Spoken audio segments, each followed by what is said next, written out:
Hello नमस्कार, कैसा है मेरा यूट्यूब परिवार।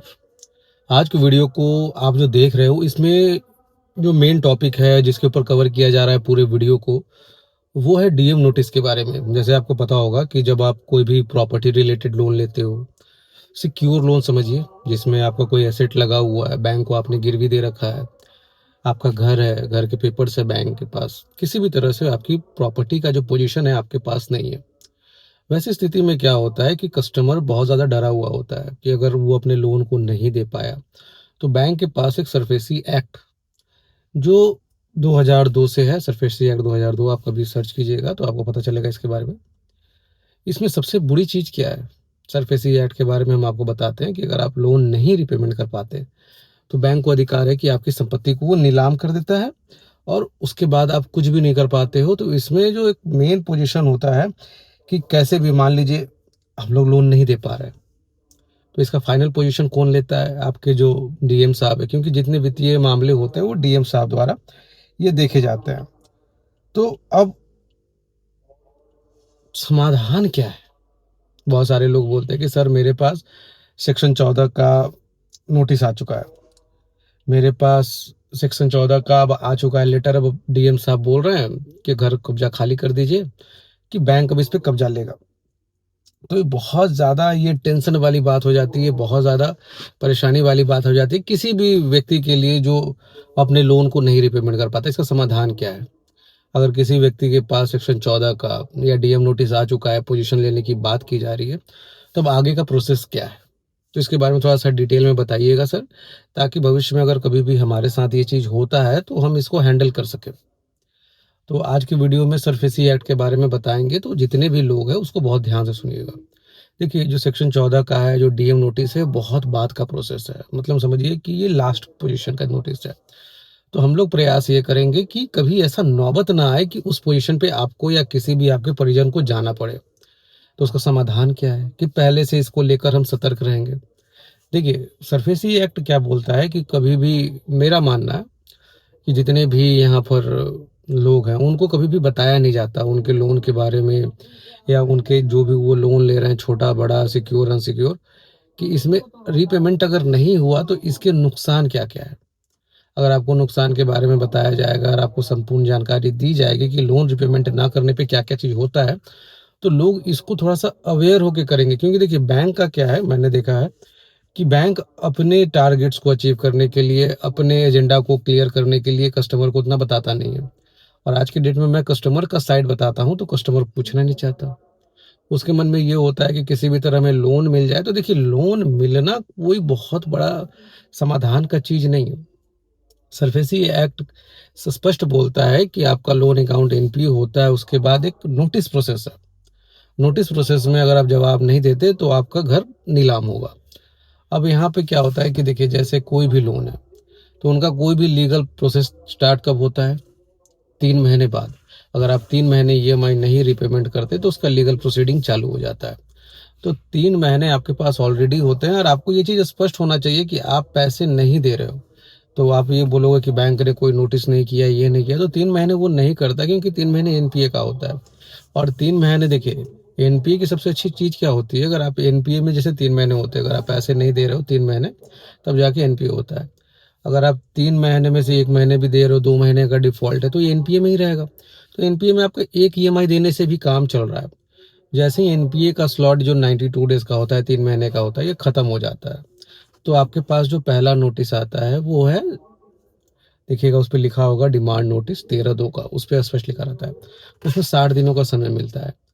एनपीए में क्या था कि आपका एक ईएमआई से भी काम चल रहा था। जब आपके पास डिमांड नोटिस आ गया तब एक ईएमआई से काम नहीं चलता है। तब बैंक क्या बोलता है कि आज तक आपका जो भी बकाया ईएमआई है, जैसे 3 ईएमआई आपका एनपीए में बचा हुआ था, जब 13/2 का नोटिस आया तो ये चौथा ईएमआई है।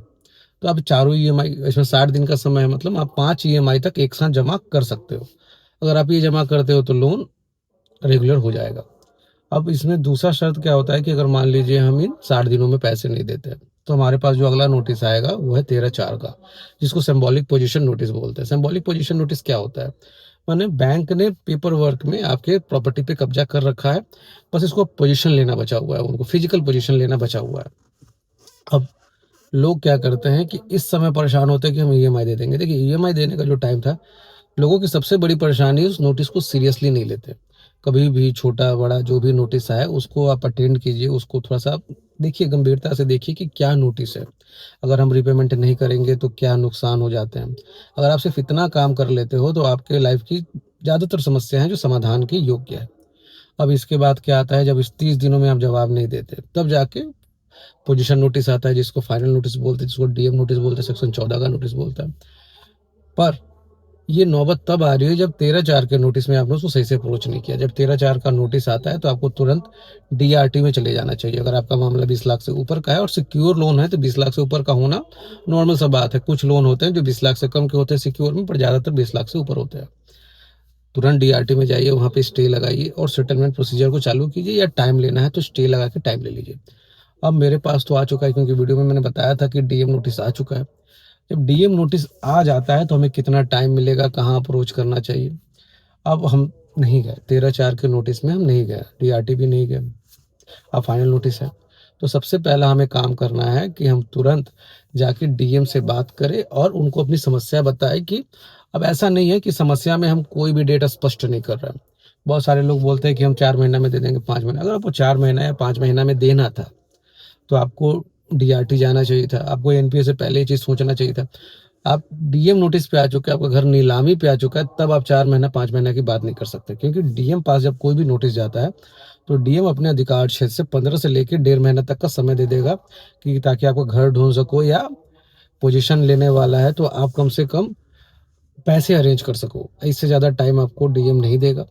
और ये पोजीशन भी लेना इतना आसान नहीं होता। किसी भी बैंक को सबसे पहले प्रिंट मीडिया अखबारों में, 2 अखबार में देना पड़ता है, आपको सूचना देना पड़ता है कि नीलामी होने वाली है।